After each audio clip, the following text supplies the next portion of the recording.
The latest announcement that the health service is to undergo yet another change has prompted some people to say what we need is some stability. Other people, however, are saying, look, this is the way all organisations are going. We need to continually change. Now, joining me in the studio today is Heather Stebbings. Heather's doing a doctorate in organisational transformation. Now, Heather, what's your take on this idea of continually changing an organisation? Hello Steve, thanks for inviting me in today. Yes, I'm very interested in this concept of continuous transformation for organisations. And if we take a look at a lot of the companies out there right now in industry that have a number of these challenges, change is something that's that is now the new norm in effect. And perhaps some of the things they struggle with is this continuous requirement to change. When we look at that, especially with, for example, the recent healthcare industry announcements about restructuring, about the way in which the organisations are perhaps suited to perform all their business processes. When we look at those types of organisations, what we frequently find is they are set in their structure, they are set perhaps for a longer term strategy. They are set perhaps in the way in which they actually have to produce their outcomes, they have to produce the care that they are delivering. So that's a healthcare industry. Other examples include the banking industry, for example. And we have restructuring between investment arms and retail arms of banking. So this continuous requirement to change is now perhaps the new norm. So let's get down to specifics. If it's the new norm, I suspect in practice it involves a lot more than that. What are the things that are changing and need to change? So some of the research that I've been involved with pretty recently looks at what is it that underlies this ability to continuously change? What is it that actually helps organisations manage the way in which they adapt, manage the way in which they evolve? And one of the things that's starting to come through from a recent pilot study is this ability to manage the relationships between critical components, between critical resources. And in some cases, the resource could be as wide as another business function itself, and it could be as small as a single computer.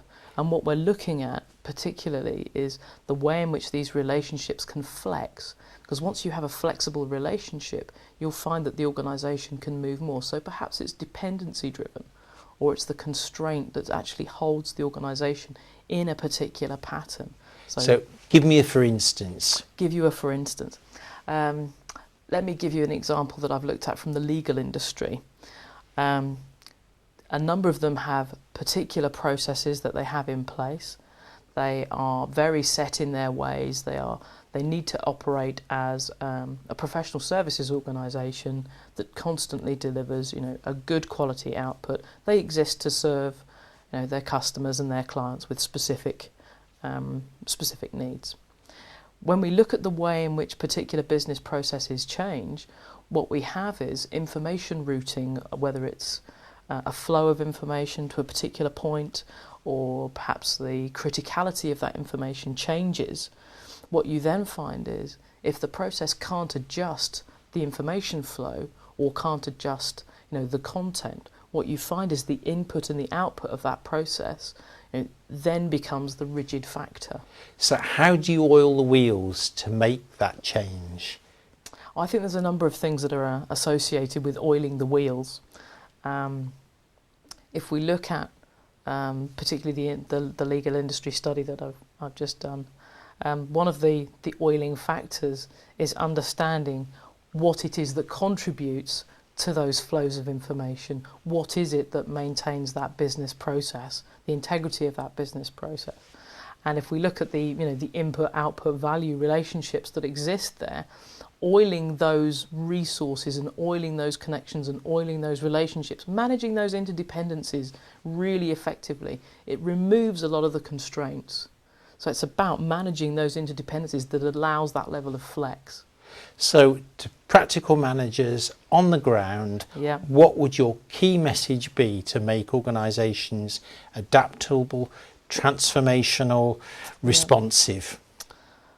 So if I put my engineer's hat on for a second and look down in the nuts and bolts of the organisation, I'd be looking at, you know, the dependency mapping, the constraint mapping, all of those things which for a particular business process mean that A goes to B goes to C, because the chances are when we look at organisational change and we look at, you know, perhaps it's painful over here, root cause is down here. Well, root cause is the ripple effect that happens over here. And what we'll find is if you start to map those constraints, you'll find a way of getting back to actually what we need to do is not shuffle the deck chairs on the Titanic. What we need to do is address the way in which the organisation manages constraints between business process parts. So oil the wheels, look at the constraints and unblock them. Absolutely. Heather, thank you very much. You're very welcome.